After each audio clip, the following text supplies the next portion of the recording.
Hello and welcome to Deeply Curious. My name is Cody Jensen, and joining me in our New York City studio apartment is the world's leading expert in the Enneagram, my wife, Sarah. Hi. And in this episode, we're going to jump into personality test and the Enneagram specifically. But before that, I just want to say a huge thank you to our sponsor, Hint Water. Hint is a water that is sugar and sweetener free. They make still and sparkling versions, and the flavor is so good, and we highly recommend it. I've gotten to the point where if I don't have a hint during the day, I crave it. Mm-hmm. You know? Absolutely. It really is replacing like my soda. Yeah. And I think that's the biggest thing for me and flavored water, and especially Hint, is that it just eliminates my need, like my primal, like, 'cause let's be honest, addiction to like the carbonated feeling of soda. Plain water gets really boring if it's the only thing you drink all the time. Yeah. So this is just like a nice little... Yes. So if you need a guilt-free treat, treat yourself to some Hint, and you can do that. I mean, it's in like pretty much every grocery store I've been into, but also you can go to hint.co/deeplycurious to check it out, and that also supports the show. Yeah. So let's jump into it. I have the Enneagram expert here with me, and what is the Enneagram? What are we talking about? First, I just want to say, don't turn off this podcast if you're not into personality tests, because the Enneagram is completely different than any other personality typing system thing that I've ever encountered. And so just hear us out for a second. That's all I'm going to say. The Enneagram is a personality typing system, but it's different than like Myers-Briggs is another hugely popular one. But I feel like Myers-Briggs is pretty shallow. It's like a good introduction. Like if you're just starting out learning about personality types, like it's kind of fun and good. Mm-hmm. For those curious, what's your Myers-Briggs? My Myers-Briggs is INFJ. And I am a INTJ. Yeah. And it's fun to learn about it, but it doesn't really go into much, I don't feel like, or it'll say like, oh, this is how you are, but then like it doesn't tell you like how to be better. I don't know. Whereas the Enneagram, that's its sole purpose. Its sole purpose is to point out, it sounds depressing, but it's to point out what they call the shadow side. It's like the things of your personality that aren't so good, and then it like gives you strategic things to put in place of like how to change that, how to be a better, healthier person.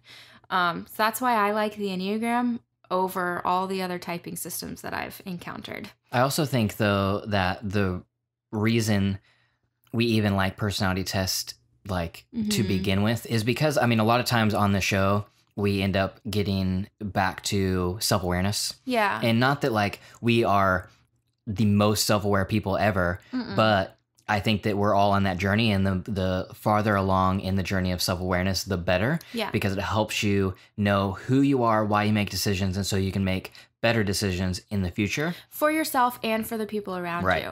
I think that's also just as important as knowing yourself, is knowing like how you react to things so that you can react to other people better. Right.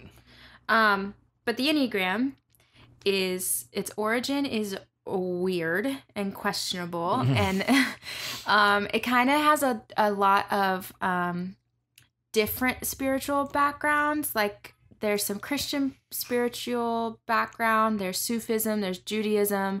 It's just kind of like unknown really where it actually came from, but it does have more, I guess you would say, more like spiritual aspects to it than just like I feel like the Myers-Briggs is very basic, very like business, practical, and the Enneagram is a lot more like spiritual than that. Not spiritual in a religious way, but like just spiritual. Like it's more about your core, like your like soul than just like your head, which is more Myers-Briggs. Exactly. So it's kind of questionable where it came from, but it does have like spiritual background. Yeah, they say it's like an ancient personality typing system. Yeah. So I guess I should go through like the basics of of what it is? Yeah. So there's 9 types, and then it's on this like weird. It looks like it's a weird symbol. It looks kind of like New Agey. Yeah. I mean, describing it audibly is not possible. Yeah, is a little weird, but I mean, basically, if you picture a circle and then picture somebody drawing like a 9-pointed star coming out of the circle, but it's not a perfect star. Yeah, so and they all like intersect and connect in different ways. Yeah. It's hard to describe. And they all mean something. But you just have to look up just the Enneagram symbol to like really picture it. But. Yeah, but it looks kind of like a New Agey symbol. But there's the 9 types around the circle, and they're split into 3. It's called the triads. So there's the head triad, the heart triad, and the gut triad. And this is kind of like your initial reaction, like how you live. You live from your head, from your heart, or from your gut. And then each triad has kind of its own like specific pain point, I guess you would call it. Like the gut is anger, the heart is shame and guilt, and the head is fear. So they kind of like that's kind of like your baseline, kind of like that's how you react to everything is out of anger, fear, or shame.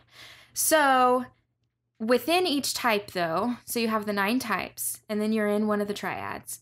Within each type, you have a wing type. So your wing type, I see this mistaken a lot on the internet. You cannot be a 5 wing 2. It doesn't happen, because the only 2 numbers on the Enneagram circle are by the 5 is a 4 or a 6. Yeah. Those are the only wings you can be. Which is why they're called wings, because if you were to spread out your arms like wings, it's what you're going to touch on each side. Yes. So you can't be like a 7 wing 4. That's just not possible.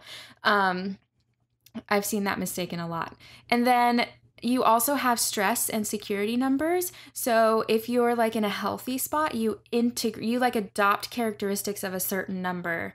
And then if you're in stress, if you're having a difficult time, you adopt unhealthy characteristics of another number. So there's a lot that like goes into play, and that's actually not all of it. There's also the what are they called, the variant things, and I actually haven't even studied those yet. So there's technically like 24 types in the Enneagram, and it's kind of confusing, but if you just start with the basics of this is my type, this is my triad, and this is my wing type, you can learn so much about who you are. It's insane. Yeah, Sarah is an advanced Enneagram I've been studying it for like 2 years, I think. Yeah, but we're going to try to keep it as basic as we can here to kind of just describe to you what it is and why we think it's important. Yeah. And maybe why you should like look it up or like study it. Yeah, so I have like 6 books on the Enneagram, but there's this one that's kind of my favorite. It's called The Road Back to You by Ian Morgan Cron. And there's a quote in here that he mentions, and I think it just kind of explains like why the Enneagram is important.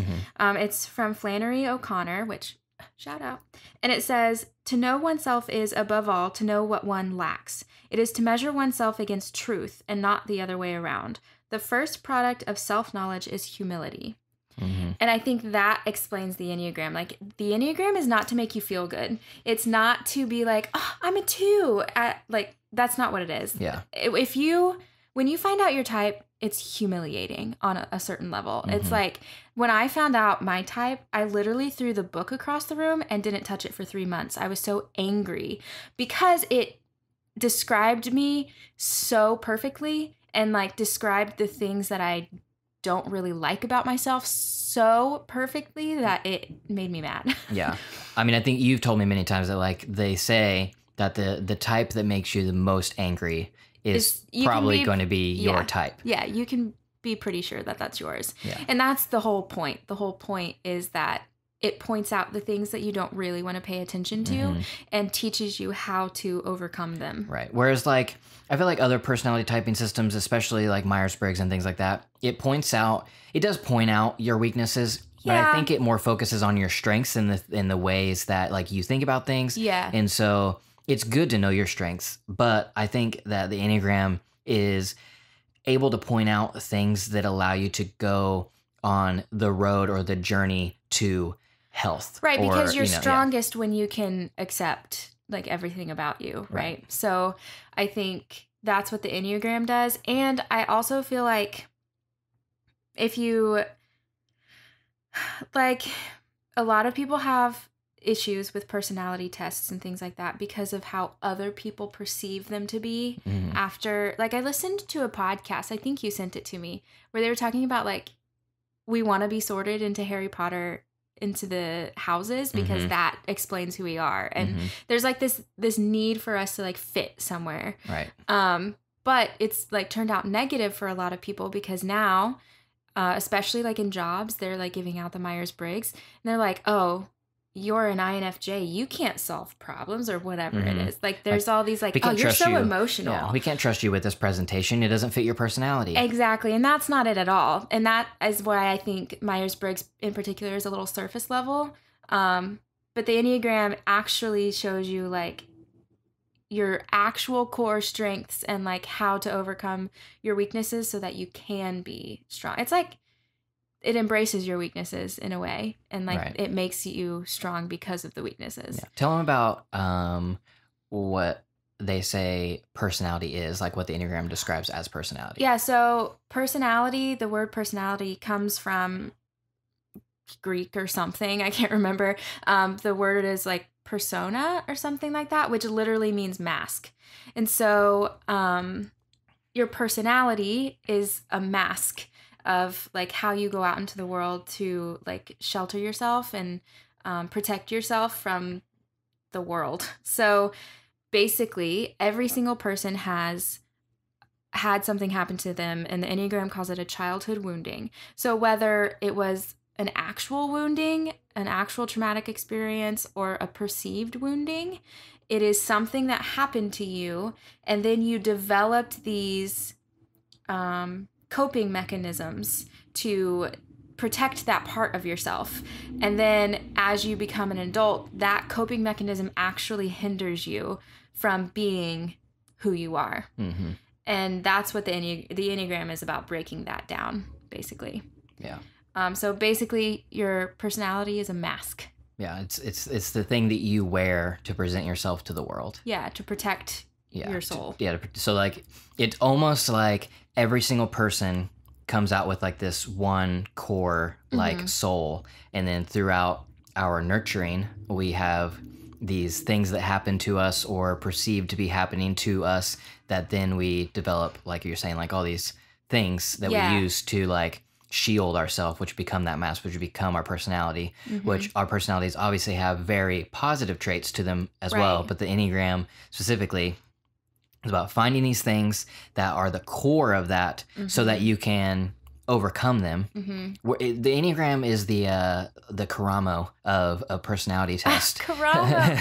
I just need him to give me a pep talk every single morning when I wake up. I'll be like, yes, I got it. I actually thought about that this morning. I should make a to-do list every day, or like the night before, and like, what would Tan tell me to wear? What would Jonathan tell me to do for self-care? What, you know, and like make out like a Queer Eye's the best.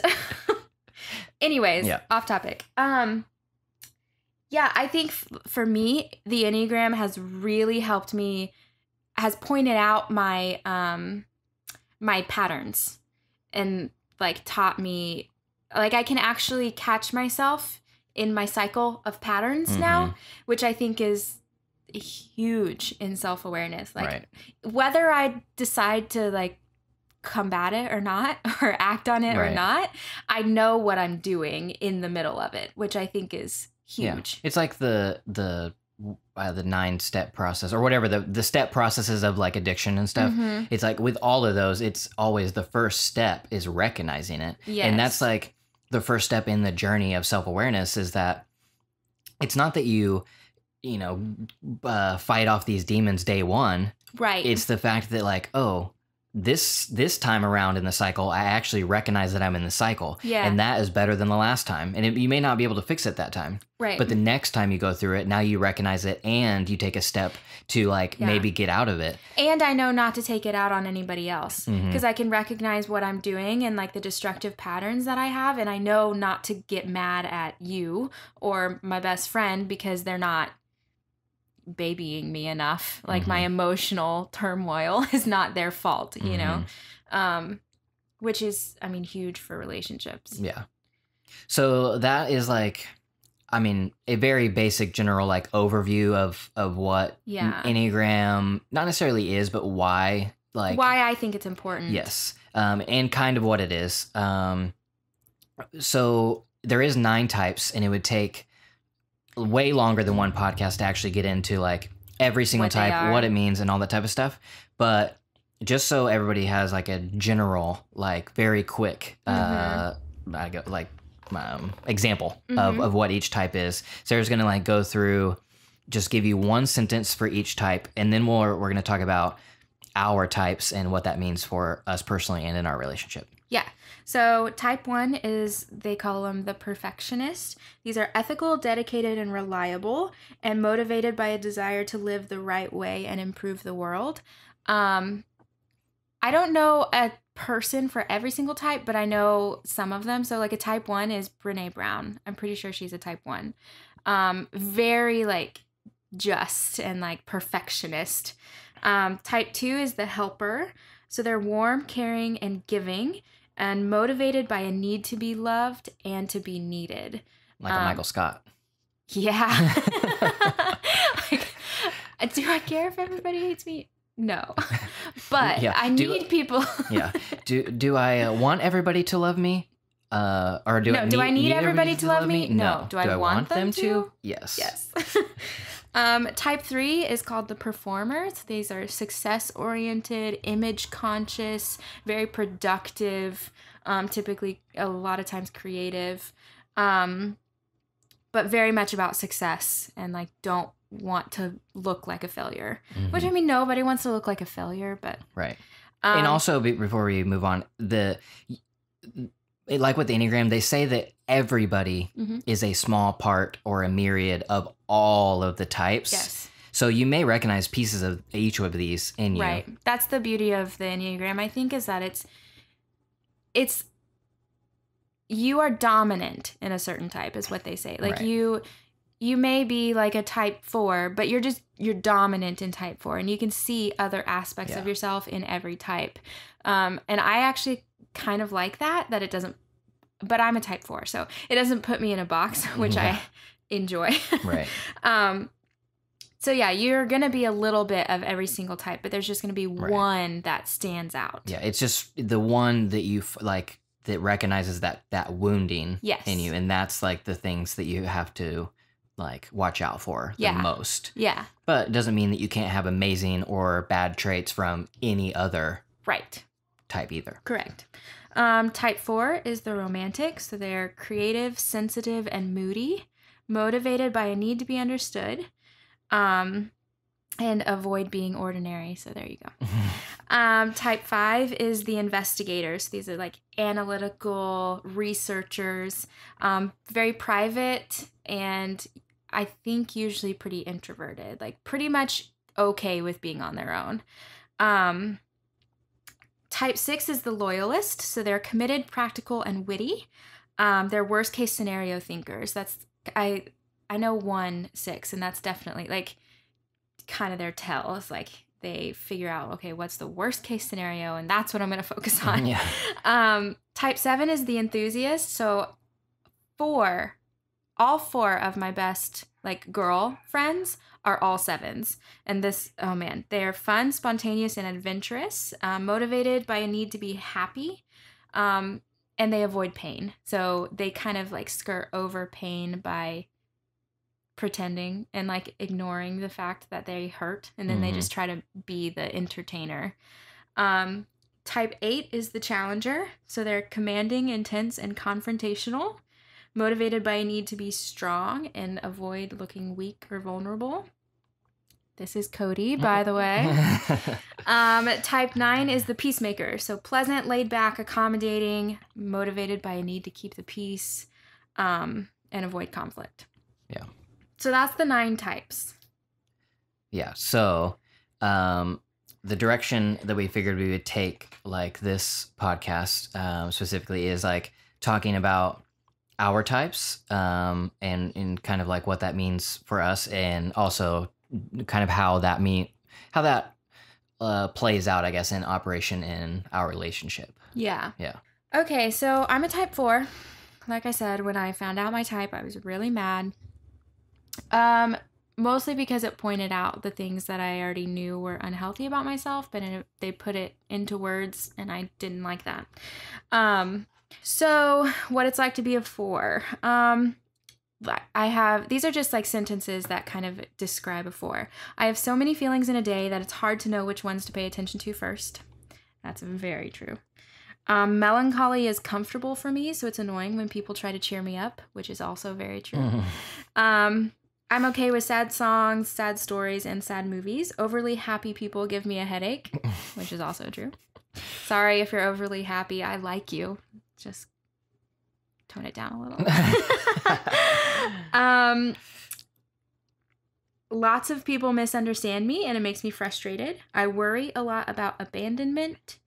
And sometimes I just disappear and go radio silent. All of those are very true for me. I am very much a 4. I think for me, the biggest thing about a 4 is, 1, I do like sad things. I gravitate toward like sad, melancholy, kind of depressing things.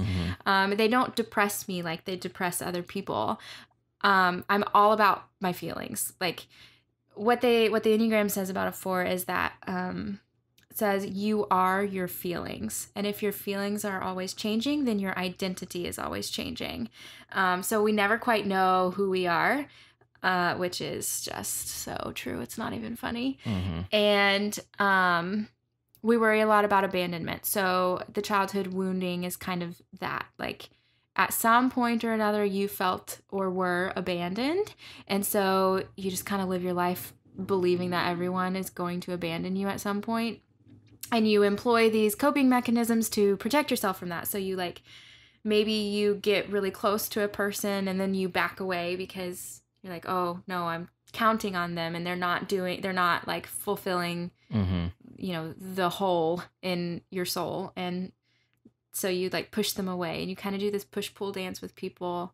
It's all very emotional and contradictory. That's a 4. Yes, very contradictory. Very, very contradictory.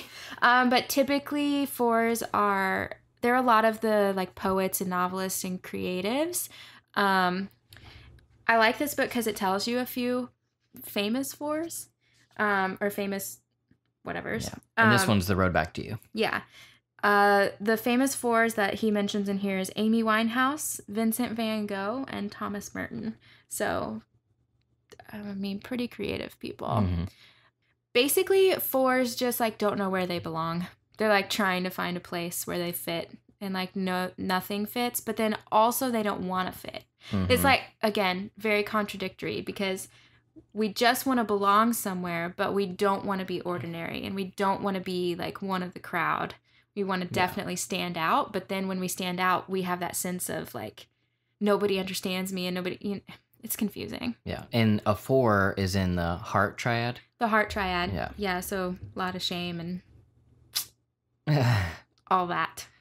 Yeah, and being married to Sarah for almost 10 years, it is definitely very true that just how contradictory just in her own head, not like she's contradicting things, but like she will have simultaneous opposing thoughts where she becomes her own worst enemy. Oh, yeah.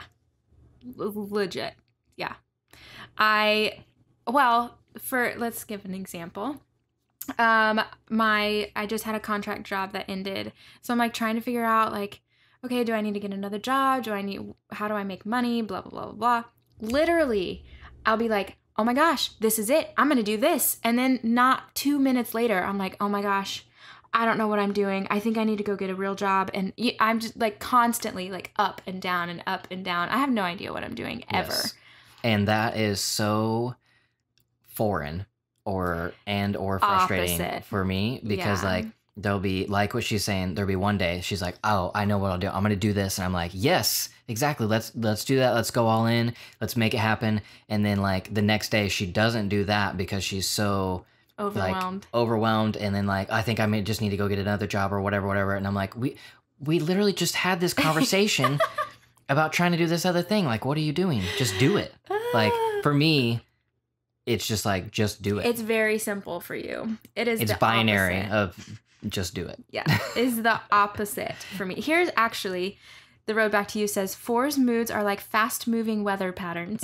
In the blink of an eye, they can go from up to down, back to average, then plummet, then soar, and finally return to baseline. Nice. It's so true. I really do. I like now I can accept the fact that I'm a 4 and I kind of like it.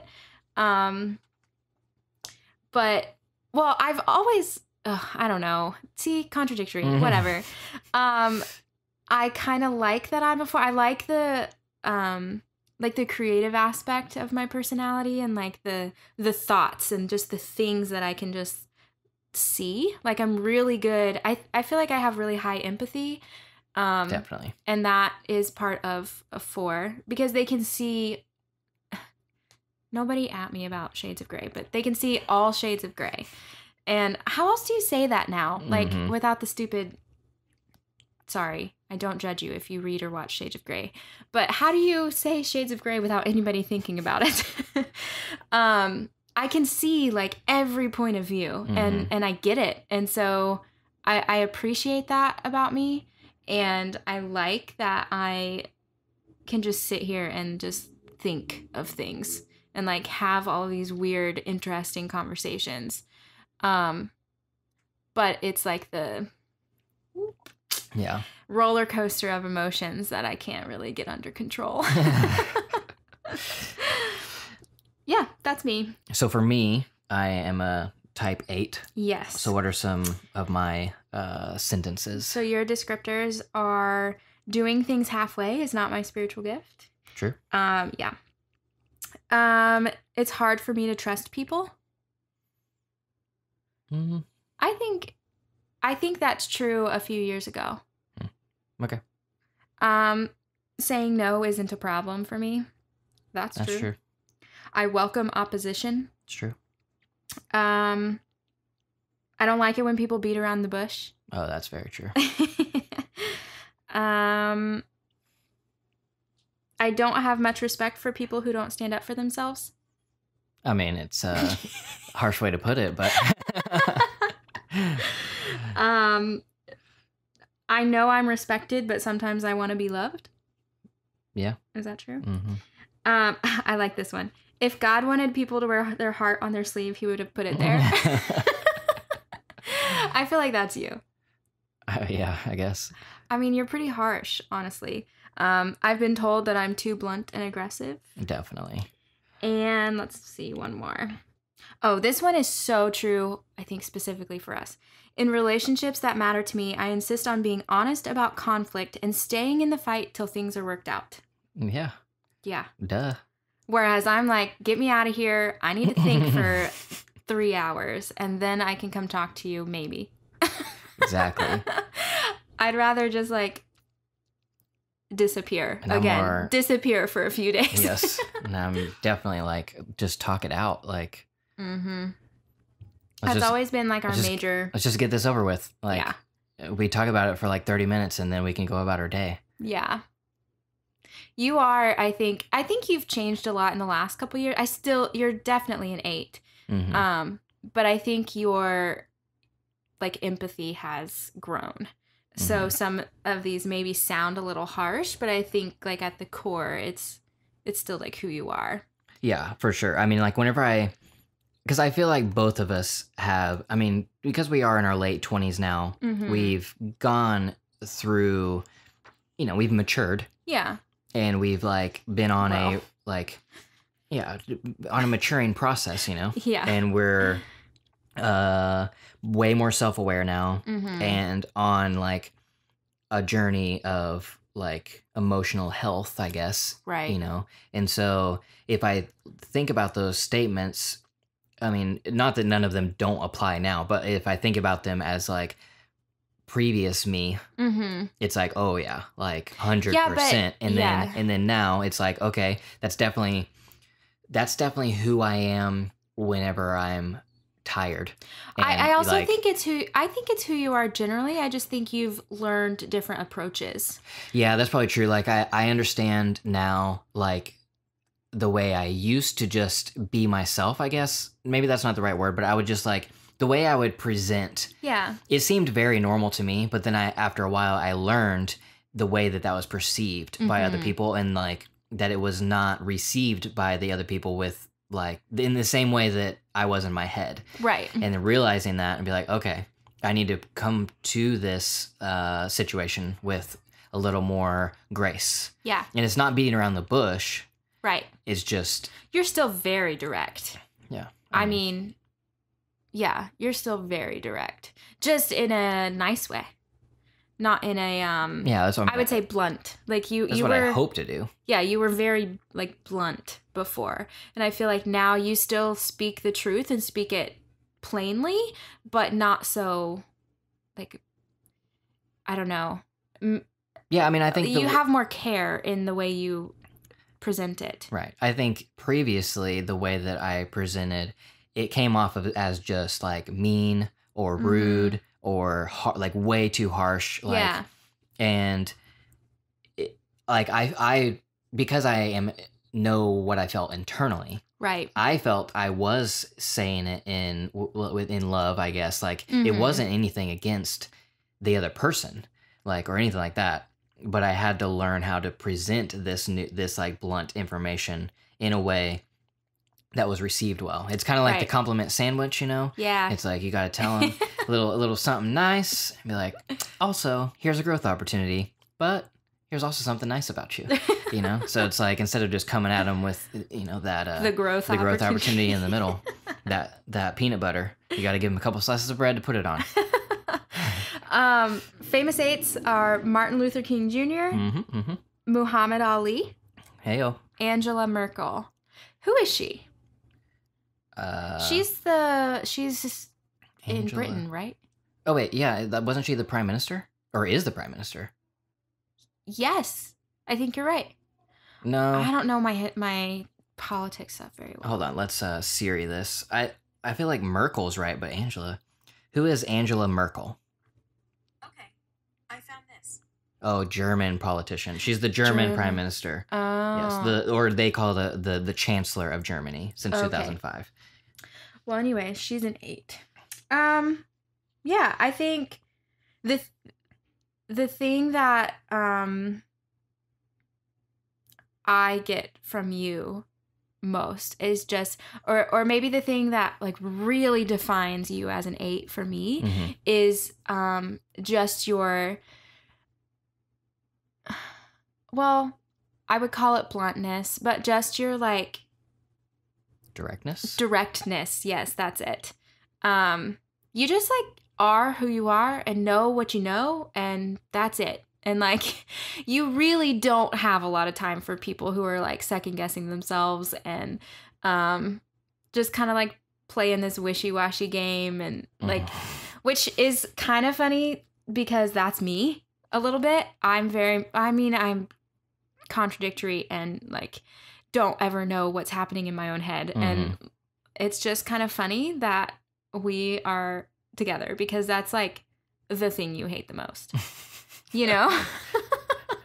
I don't know if I would say that I hate it. Well, I know that I am like my personality type is overly sensitive to criticism of any kind. Like, you have to be really, not because I can't take it, because I can, and I want like constructive feedback, right? But you have to present it to me in a certain way because I take everything so personally. Like, even if it has nothing to do with me, whatever, it's happening halfway across the world, I take it so personally. I like cry about everything. And so like I just take things so personally that you have to be careful how you present criticism to me, I guess. And you, like, that doesn't even come across your radar as far as like how you criticize other people. Well, that's because you don't have anything to criticize. You're perfect. Okay. That wasn't the case like, 4 years ago. Oh yeah, you've come a long way. Okay, honestly. Like, we did not know how to, because I think that was like a lot of the problem. Like, you're so blunt and so direct and critical. Like, you are a critical person. And criticism isn't bad. Critical people aren't bad. I think it just depends on like how you're critical and what you're being critical about. Right. There's a reason we have like critics. It's so that they elevate the taste of everything. Right. Like, but you are a critical person, and I'm so sensitive to criticism. That was like a huge gap in our relationship. I was like, I'm so tired of telling him that I don't want to fight and blah, blah, like. Yeah. I heard that statement, not that statement. I heard the statement of, I don't need you to criticize me. Like, oh man, so much. And for it like took me 8 years. so long to learn. Yeah, because that is like innately who you are. Which is fine, but like innately who I am is the opposite of that. Right. And so it was like a really difficult hurdle. Which, speaking of opposite, what's the, you have a book, an Enneagram book also that describes the relationships of different numbers, and what was the descriptor of a 4 and an 8? Well, so they say that the pairing of a 4 and an 8 can be one of the most creative couples, but also the most volatile. So because I used to, it's not that I didn't think that we, on most levels, were compatible, because I think on most levels we are. But there's like a few key ones that were just legitimately the most opposite you could be. And it's really difficult to like work on all the time, especially when you don't know it. And so I read that and I was like, oh my gosh. This explains everything. Like, just because I think like if we're not careful, we can be volatile, because we're both very stubborn. We tend to be very stubborn, very spiteful, for different reasons. But like, if somebody tells me to do something, I'm like, whatever. I'm going to do my own thing. Like, and you're that way, but more so because you're right, and yeah, because I already for like my reasonings or like the justifications or whatever is like, because I already know who I am so strongly that if you tell me to do something, if that doesn't fit within that, then don't care what you have to say, right? Like, because I'm already very secure in who I am. Versus I think that you're like so insecure like in who you are, like that you don't even know that somebody telling you. Well, and I don't want to be put in a box too. Right, and you don't want to be put in a box. I want to figure out who I am, but I'm going to have to try on, like, I have to learn the hard way, pretty much. Yeah. I can't, somebody being like, oh, you should totally blah, blah, blah. I'm like, who says? I'm going to do what I want. What's really funny about that too is Sarah's so like that, and there have been countless times where like I have said things to you or like given you advice or whatever, coached you through whatever, however you want to say that. Basically, it's like you have a feeling, you don't know what you're doing, blah blah blah blah blah. Yeah. And I tell you so many times, do this or do this or do this or do this. Start a YouTube channel and you're where like, you review books. And you're like, I don't know, no, definitely not, no, like just rejecting everything they throw at you. Me. Yeah. And then like somebody from the outside who's like, a trusted or respected like friend or mentor or whatever, and they say like literally the same words, and then Sarah will be like, oh yeah, so-and-so told me that I should start a YouTube channel where I talk about books. And I'm like, are you flipping kidding me? How long have we been married and how long I've been telling you this? I'm spiteful.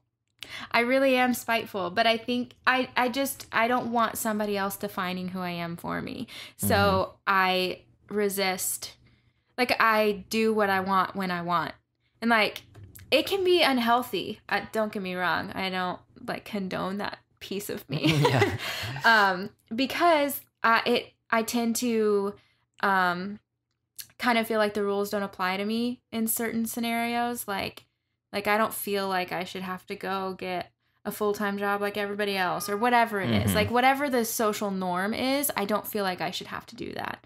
And that's not necessarily good or bad, but I just think it can, if you don't have the right mindset, it can like really put you in a downward spiral. Yeah. What's also funny is talking about how you're like a sensitive person and things like that is, I mean, I don't even know if I recognize that in the like first few years of our marriage. But mostly thinking about how myself and highly sensitive people do not like mesh well. Like highly sensitive personalities in me, like I would rather just not even deal with it. Like, yeah, because you're so blunt and so direct. Yeah, like if like a highly sensitive person, it's more like, you know, we can be acquaintances or whatever, but there's no way we're gonna be friends. Yeah. Like, why would you would hate me within like days, minutes. Yeah. And I would be like so frustrated that I can't, like, I have to like tiptoe like around everything that I say, and you know, to not like offend you because you're so highly sensitive. Like that is like, I think like I feel like that's like the biggest clash with like my personality is high sensitivity. Yeah, but I almost wonder, and this is literally just, I don't know if this is true. I wonder if that's like a different definition of sensitive. Because I don't feel like I'm that. Like if somebody needs to tell me something, they can tell me. Right. And like I said, I welcome feedback if it's presented, you know, in a fair way and not just like attacking. And that's one thing too, is that like, because I remember like one day I was talking about something, how frustrated I was with like a highly sensitive person, and you said I'm a highly sensitive person, and because like the Enneagram says that you are, and I agree with what you're saying right now, that I think maybe those two things are separate, like with different definitions, because I think that you are a strong feeler, and not the definition of like a highly sensitive person that I'm right. Like I'm not describing. sensitive in the fact that you can't like tell me if I'm doing something wrong, or that I can't take constructive criticism, or that I can't make a joke. Or even that I can't like adapt to a certain situation. I'm really, really high in adaptability. And like I can understand like humor, and like even if I don't, I mean, I love a lot of comedians, but there are some of them that I'm like, that's a little much for me, but I can understand it. Yeah. You know? You understand it's a joke. Even if I don't think it's funny. Yeah, even if you don't think it's funny. Yeah, and that's fine. And I'm not offended by whatever. Like, I get it. But there's some people like that. That are so offended by it. I think H3H3 was talking about this, right? Yeah. He made a joke on Twitter or something. And like, just completely... Right over the head of too many people. And I think he said just because you don't think it's funny. Right. It was oh yeah, so I love that quote. He said, just because you are offended doesn't make the joke inherently offensive. Yes, that's what it was. And that's exactly, I think that describes like the difference in sensitivity of what I'm talking, or what I think the kind of sensitive that I am, and then sensitivity. Right. Yeah. Yeah. I don't know. I mean, it's like, it's just any sort of like joke or pushback, or, I mean, I don't know. I don't even feel like it was pushback. Just like that. Anytime I would like, I say things, you know, highly sensitive people feel like they have to defend themselves against it, or justify it, or whatever. And it's like, what is even happening right now? You know, it's like, it throws me so off, just because it's like, what did you even hear? Yeah. Like, it's crazy. Because, and this is, I think, a positive, you are never offended. Right. Like, anybody can say whatever they want to you.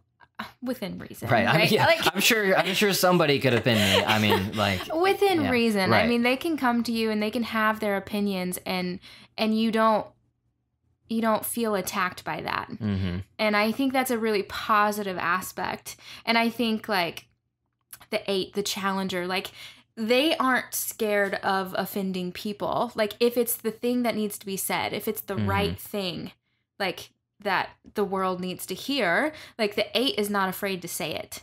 And that is a really positive trait. I also really am jealous of your, like, I guess work ethic, but just like your ability to focus and like your drive and just like, well, I've committed to, 3 videos a week. I'm going to do 3 videos a week. And it's like not even a thing for you. Whereas like, I can't even, like the idea of me putting out 3 videos a week, I'm like, I don't even know what I would do. And then I get like so anxious and freaked out in my head that I literally do nothing. Like I'm like, well, I can't do 3 videos, so I might as well do nothing. Like, and that's so stupid. And so I feel like that's really positive traits of yours that I wish I had. And it's so funny to think about that, just because, you are who you are. So like for me, when I decide to do something, I just do it. And like seeing other people or like watching hearing you like talk about that, it's like, it's the curse of knowledge. It's like, right. I can't even fathom, not being that way. Cause it's like, well, I mean, it's not that hard. You literally just do it. Like yeah. It's like people, you ask, like, if you were to ask me, like, well, how do you do it? And like, or like, how do you motivate yourself or whatever? It's like, well, I committed to do it, so I do it. Like, oh, wait, I have a video, so that means I need to go outside. I need to film something. I need to come back. I need to edit, and then I need to post it. Yeah. That's as simple as it is in my head. Like, I get tripped up on the first step. But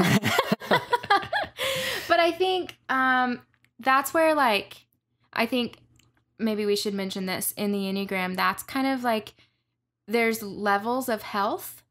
And so, like for me, because this is like an example for me, there's like 9 levels of health within the Enneagram. And like I said, whenever you're insecurity, you adopt characteristics of a different number. And then when you're in stress, you adopt unhealthy characteristics. Whenever a 4 is healthy and like moving, they call it moving toward integration, which is like when you're secure, I actually do become a dreamer and a doer. Like I can do both. But it's whenever I'm like in the average to unhealthy range that I lose my ability to like follow through with anything. So that's how I know if I'm healthy or not. Is if I'm actually getting work done. So there's that. But I think like that's important to note too. Like, because you may read something and like think like if you're reading the healthy levels, you're like, well, that's not really me. But then you read like the average or whatever. This is usually what happens to me. I read the average and I'm like, oh my gosh, it's me on the page, It's because like depending on what level you're at depends on like how healthy you are and like what kind of characteristics you are playing out in life. Yeah.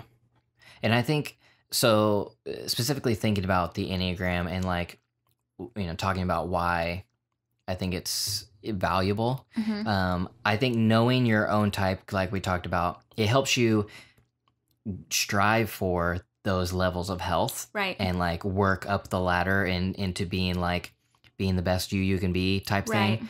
But I think another huge aspect for a lot of people, especially people that we're friends with that have studied the Enneagram, it's so helpful to learn your friends and spouses and relationships and who they are. Oh, man. Because it helps you realize and know why they're making the decisions that they're making. Yeah. And it basically, I don't know, for me, like knowing that, it just relieves stress, or I don't even know the word of what it would be, but just like we have a lot of friends who are 7s, and 7s are the impulsive and like very spontaneous and like exciting, but then also like very little like follow through. And they have a hard time, like, well, they're very spontaneous, so it's like all or nothing, and it's like all, and then literally the next day it's nothing, or like And that's so like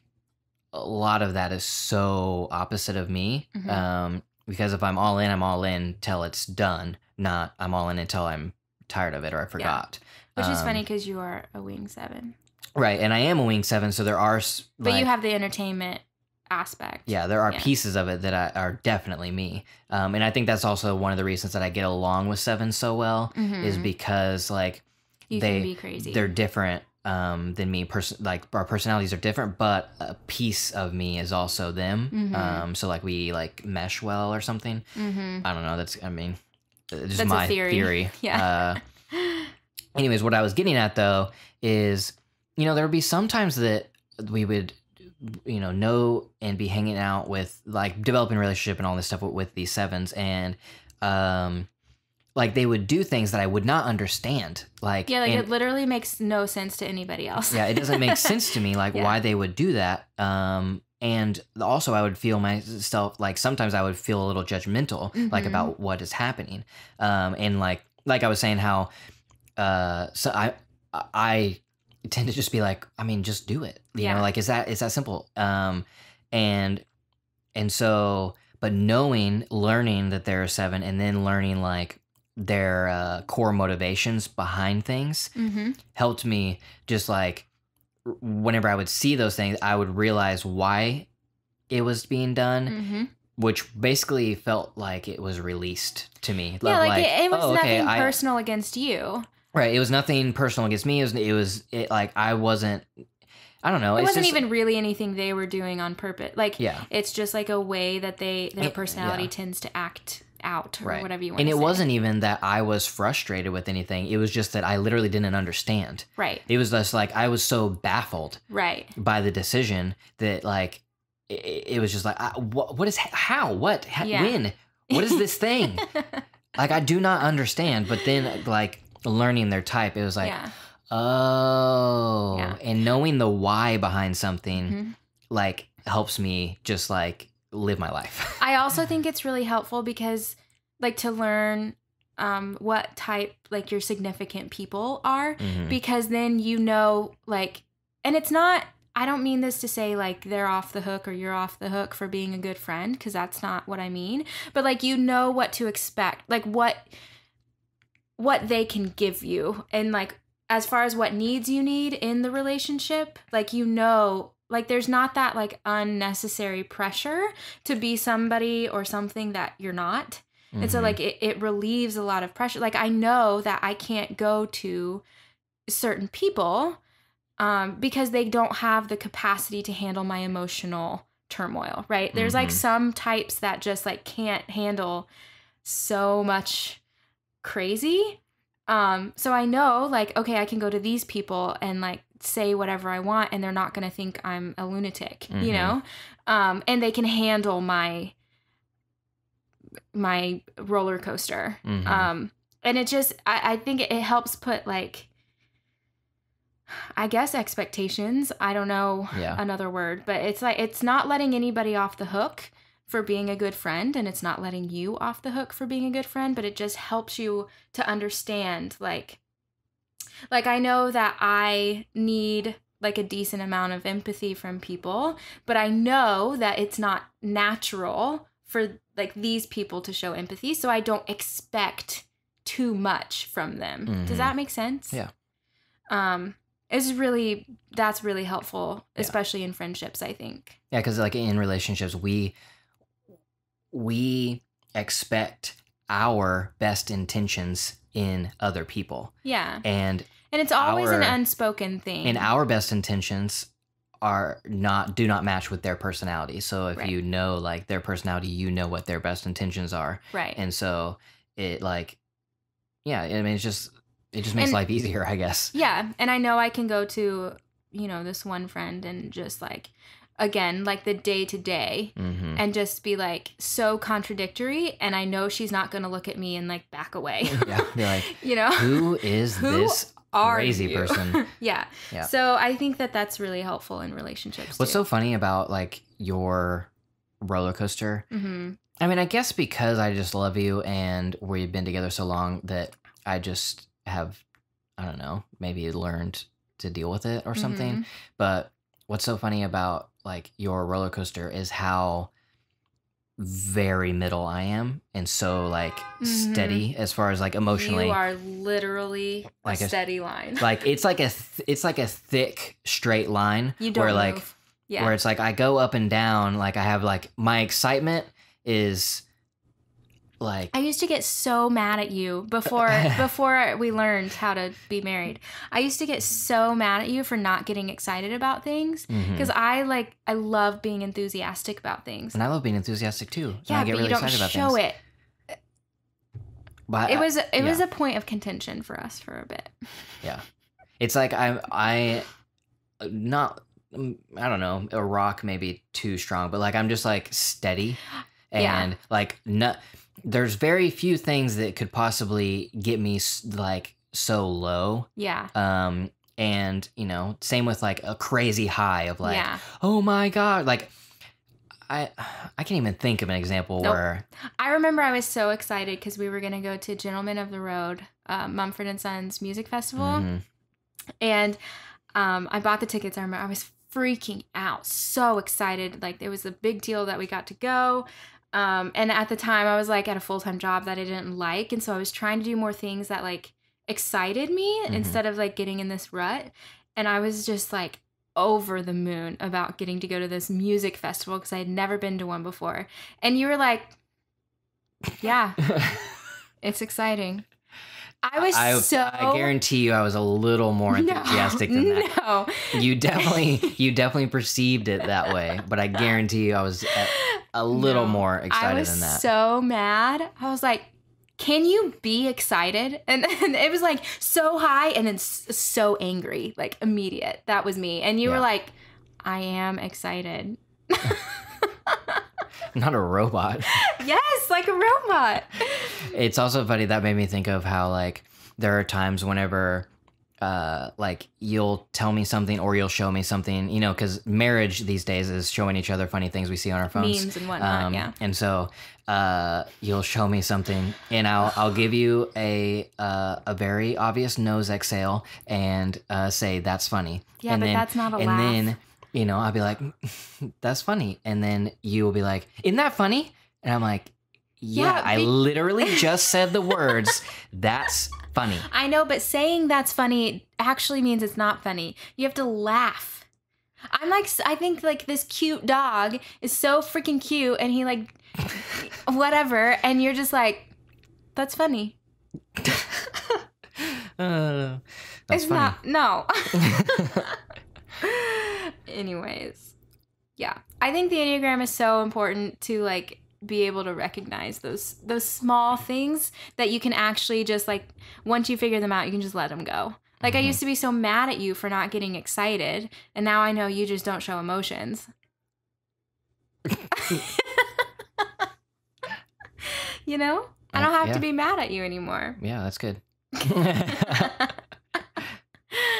Yeah, and also for me, I know that you wanting to like go by yourself and like basically disappear or whatever has nothing to do with me. Right. And everything to do with just your personality and needing, you know, all humans everywhere. Yeah, to be alone. Yeah. And recharge or whatever. Yeah.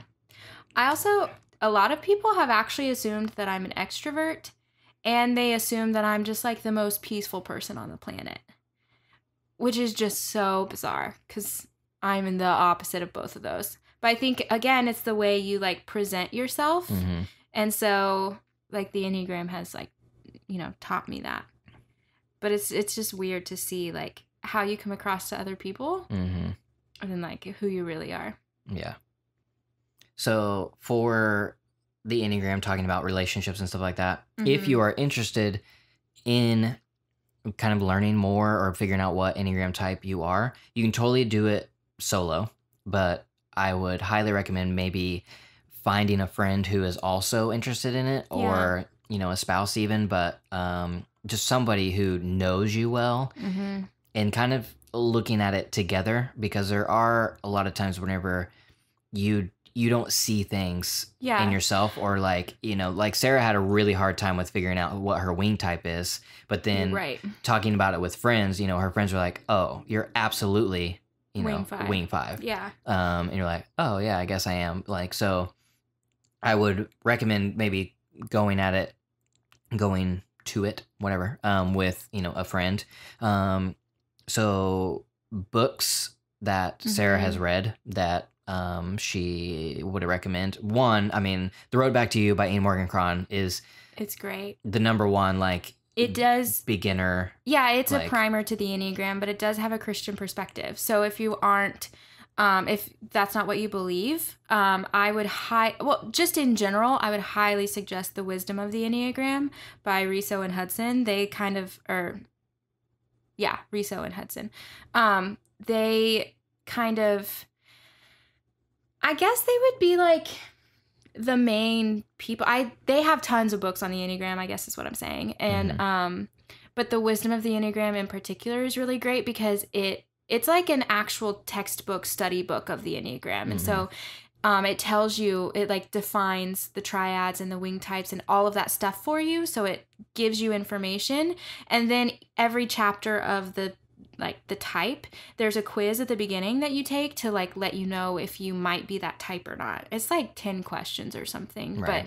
But the Enneagram is a self-typing system. So there is a paid test online you can do. It's the EnneagramInstitute.com. I think it's $12. That a lot of people have done and liked it, but the Enneagram originally was like a self-typing system, and I kind of believe that's how you should go about it because it is a study. So I would suggest The Wisdom of the Enneagram. The Road Back to You is really phenomenal, but it is a Christian perspective. So if you don't have that perspective, maybe, I don't know the Enneagram is the Enneagram, but whatever. And then I would definitely suggest like reading on like the EnneagramInstitute.com. That's where I've read a lot about like different personality matchings and things like that. You can also sign up for like the Enneagram Thought of the Day, and they send you a thought or like a suggestion or like a way to be better or whatever specific to your type, which is kind of cool. Yeah. And a question that I have for all of the listeners and viewers is I think, and Sarah has considered doing a like Enneagram online course, and even possibly like an Enneagram in-person workshop. And she needs some encouragement to know whether or not people would actually want that.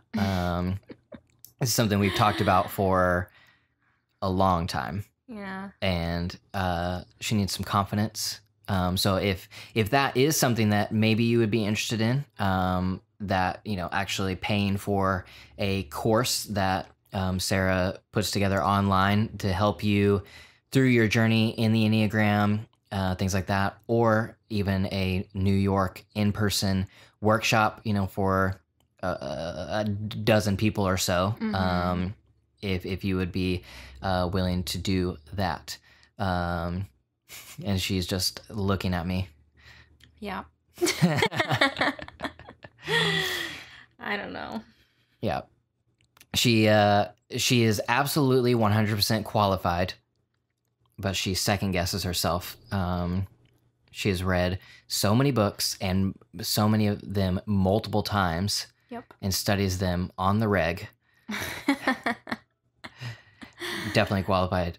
So let us know by hitting us up in the if you're watching on YouTube, obviously the YouTube comments. You can also reach any of us, both of us, either of us, on Twitter.